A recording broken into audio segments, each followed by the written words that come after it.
16. The Big Wind-Up. The cat sprang onto a passing girder and vanished into the gloom. Ace was left on her own. The ledge ferried her on a diagonal wheel, juddering upwards through the watchtower's iron skeleton, as if each inch it moved might be the last. The other springs and chains were slack. Time's momentum had run down. The clacking wheels and pendulums had frozen at the shock of the phantom's appearance. The terrified hiss of the process rose from below her, but Ace did not look back. She pulled at strands of filament on her grubby clothes. They called her the future. At least, they thought she knew where the future was. So the future always faced the front. The past could look after itself. The ledge groaned to a halt a metre from another high walkway. It began to teeter backwards in a series of tiny jolts. Ace threw herself across the widening gap. Under her, the angry abyss opened out. Then her arms hugged at a girder and her feet hit the floor. Behind her, the ledge clattered down the curve of the wheel like a broken toy. The walkway was slung high inside the tower fretwork. There was no sign of the cat. The metal plate floors and gantries were pocked with the process's footsteps, some dry and crusted, some glistening fresh. The passage followed a slow spiral, downwards and outwards like a giant spring around which the tower had grown. At one point it emerged, high on the outside of the tower. Ace ventured cautiously out into the open and stared across the city around and beneath her. The world she had been condemned to was arrayed in a nightmare symmetry that clamped around her head like a thought vice. Mièvre of the brain. She squinted, but couldn't focus. The perspective was a nightmare, a crushed grey kaleidoscope of buildings rising around the sides of the basin, tilting in, dwarfing the mountainous tower that loomed like an iron canker at the city's heart. The city spread to the straight bank of the Mercury stream that flowed from under the tower, and on the far side the buildings started again, the same city repeated. The next phase, past or future, with the same buildings. In the high distance, Ace saw the phasals, tiny figures moving on the face of the city, slaves searching for the process's stolen future. She ran along the circling balcony, watching the city until she saw another Mercury stream, and beyond it, past or future, another phase of the city rose up. There were no phasals to be seen here, but a column of smoke was rising from between the jumbled buildings. There was no wind, so the smoke rose in a thin, uninterrupted strand up into the stars, feeding the opaque splash of the great nebula. The stars blinked and flickered like sky circuitry, fiercer and richer in coloured luminosity at this height, and then the nebula churned as if blown by a gust of solar wind, and Ace glimpsed through the sky beyond the stars to where another city curved like a dim canopy overhead.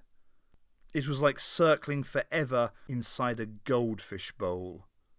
If she stared hard at a point, it came into sharper focus, zooming into close detail. In the heart of the city was a wide area, like the face of a clock. Its surface was uneven and soft, as if it had been melted, but the patterns inlaid in lines of black were clear. The Roman numerals circling the dial went up to XIII. One of the ornate hands was broken. The other pointed to the VII. A speck was moving fast along one of the streets. Ace thought she saw herself bicycling unsteadily down the curve of the city until she was lost among the buildings.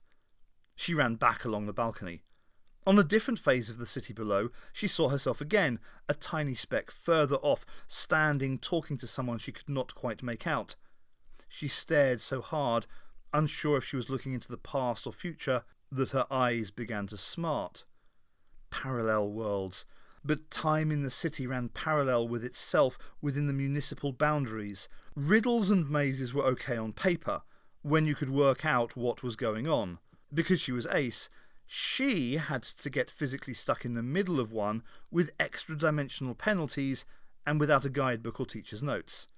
If she was trapped here, she would have to learn to live with it, and maybe with herself too. She had to know. It was driving her crazy. Ace! She thought she heard her name and stared out across the city. Ace!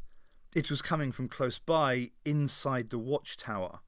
She slid between the girders, ducked under a giant cogwheel, and saw a swathe of glimmering web wound in the iron matrix. Something was buried in the cocoon, a figure, its feet where its head should be. Come on, it complained in a muffled voice. We haven't got all day. At last, she thought. It's him, at last. She peeled back the web with the Swiss army knife. Shonzi's head grinned at her, upside down with the doctor's hat still planted firmly on. Evening, he said. Got any biscuits? More than anything, she had to know. Is he really dead? She said. They keep saying he's dead. Are you going to get me down or what? Just tell me. Is who dead? The doctor, she cried. They say he's dead. You keep saying you've seen him. She looked straight down into his startled eyes. What did you see then? His ghost? Don't know, he said irritably. It wasn't like that. Just get me out of this, will you? I'm brittles and frispins all over. She began to hack at the filaments with the knife. But have you seen him? Yes. And he taught you things? Still does. Still? I've just been talking to him, Shonzi declared. The filaments snapped with a fizz and the cocoon unravelled. Ace caught Shonzi as he fell forward. They landed together in a heap on the plate floor. First time I've seen him in for ages, he grinned, with his face inches above hers. His breath was warm on her cheek. She eased herself out from under his body, ignoring the fact that he made no deliberate attempt to pull away. You're a liar, she said. No, I'm not, he said firmly, meeting her accusing stare head on. He sniffed as he looked over the edge. We can't stay here. A chain nearby clanked. Its loose links slowly began to tighten. Did he just stroll up for a chat then? Said Ace coldly. How come he never talks to me? He will. He's coming closer. Prove it. What's that ghost thing then? Is that him? Where exactly do you see him? Shonzi never blanched. He just adopted a matter-of-fact, irritated schoolteacher voice. When I'm asleep, he said. Anywhere else, she would have laughed. But why not? Let's all talk in our sleep. Any sensible idea round here got trotted off to the knacker man as soon as it was thought of.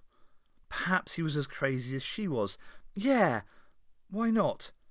It was no good. She wanted something tangible, not dreams and ghosts. He picked up the knife and looked at the initials on the handle. I see. Ian Chesterton, he said. Who? Said Ace.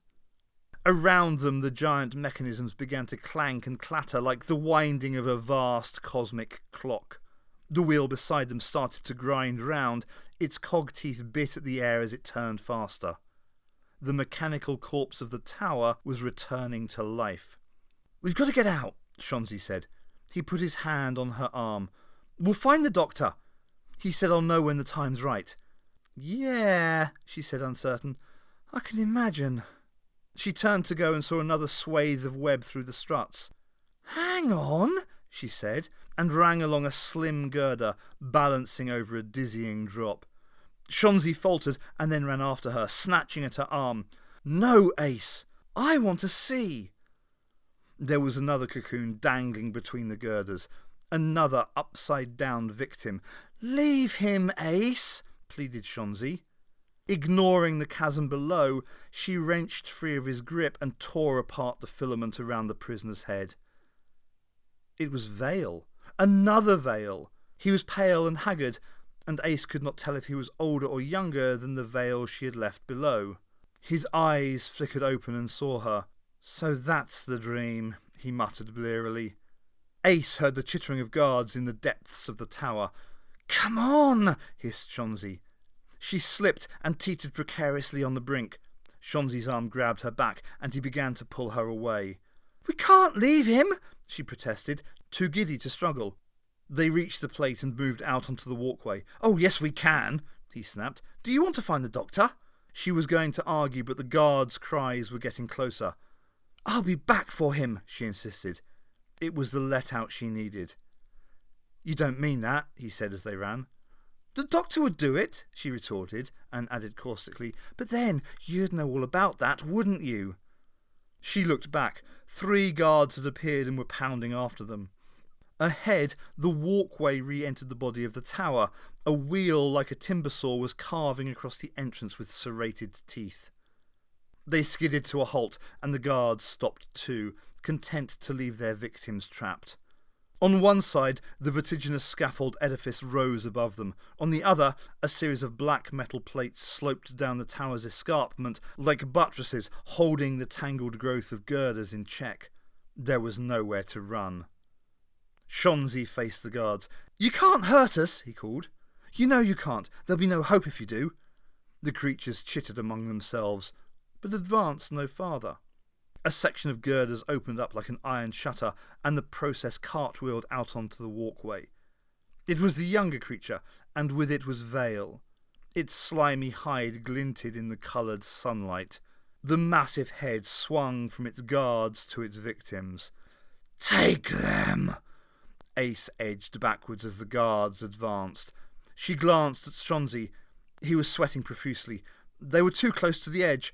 "Oh, gods, Doctor," he shouted. "Why did you get me into this mess?" "Ace," said the doctor's voice in her head. The cat brushed like cold liquid against her legs. It twined back, getting hopelessly under her feet. She lost her balance, grabbed for Shonzi's hand, missed, and stumbled headlong over the edge. The air was so still it was almost solid. Ace was cradled, not falling, but sinking through a treacly miasma of molecules. Waves of rising power that buffeted against her downward momentum.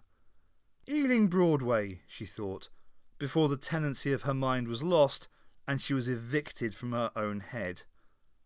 Vale stared after Ace. Her tiny form spiralled slowly into the darkness. Hateful little creature. The city looked after its own. Her wide brown eyes and antagonism reminded him of Loie. Beside him, the process hissed its rage. Shonzi stood alone on the walkway, trapped between the guards and the spinning saw wheel. "Take him!" Vale shouted. There was a rumble of thunder as they advanced. The stars overhead dimmed noticeably, guttering in their frozen courses. From the tower came the clamour of the broken bells attempting their cracked chime. For a moment he caught Shonzi's eye. A remnant of the thoughts they once shared came into his mind. It is almost time. Shonzi ran at the edge, out into the empty air, arms and legs flailing, and was gone.